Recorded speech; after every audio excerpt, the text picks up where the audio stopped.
Terry, we had some big news in Alabama this week. They're going to allow us to hunt with suppressors now. What do you think about that? I know there's probably around 30 states across the United States that does allow this now. I don't really have a problem with it, the suppress part, because it is a background check by the FBI. You do have quite a lengthy waiting period on this, up to 11 months on some of them. Is it up that high now? Yes, it's taken at least that long on when you apply for your suppressor and do your form and get it all sent in.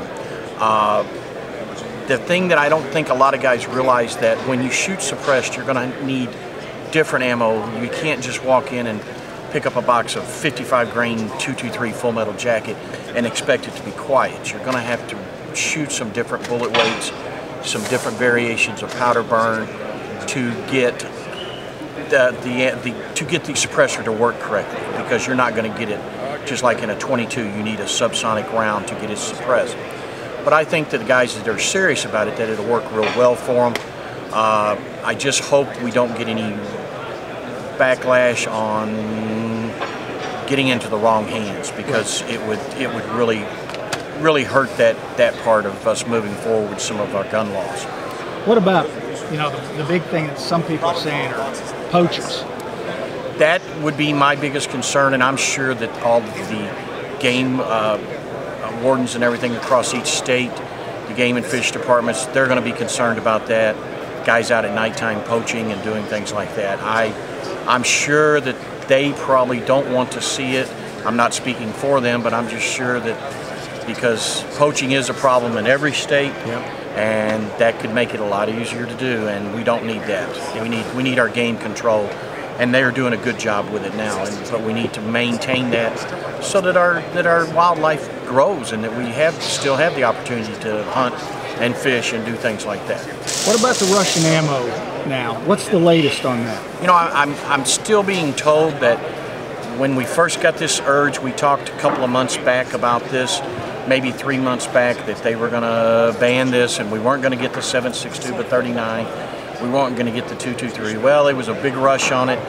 Everybody was stripped of it. All the suppliers were stripped of it. Then they got another shipment back in.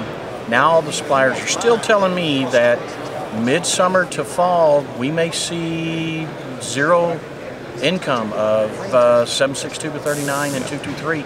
Anything the Russians import or export to us, we may not see some of it for a while. Yeah. Then it's based on political every day. We don't know what's going to happen on that, but right now they may not bring some of it in. I don't really see the wisdom of hunting with suppressors. Personally, I've got a large tract of land where I live, and I like when I hear a rifle shot, to kind of know whether the people are hunting on my property or not. So if they can hunt legally with suppressors, not only will I hear the shot, but I won't know if anybody's poaching on my property or not. I can see the wisdom of hunting with suppressors, with hogs and varmints that need eliminating, but for whitetail deer and a lot of other hunting, I really don't see the wisdom or the purpose of letting people hunt legally with suppressors. I may not know all the facts, but that's just my opinion of it. What do you think about DPMS going to build sporter rifles in Huntsville now? I think that's great. I'm grateful that these companies will leave the states that have animosity for our gun rights and come to states that embrace them. But we welcome DPMS in Remington in Alabama and hope to sell a lot of their guns in the future. Thank you, Johnny. Thank you. Hey, Johnny, what do you think about suppressors being allowed now to hunt with in Alabama? I think it's great. Number one, it's great for the shooter. Being in the military, a lot of times, that's one of the biggest disabilities that actually come from the military is, shooting heavy machine guns, stuff like that, killing your hearing. But I think it's a great thing. I know in some countries they actually require you to shoot with suppressors. They say it's more humane for the animal, less traumatic, and then, like I said, it's a lot more it's safer for the shooter. What do you think about DPMS coming to Huntsville and building sporter rifles along with Remington? I'm glad they're coming. Our state, we could definitely use the revenue, but we can definitely use them as far as making sporter rifles. I think it'd be a good thing. I think it'd be a good money maker. And anytime they bring more jobs to the state, that's great. Thanks, Johnny.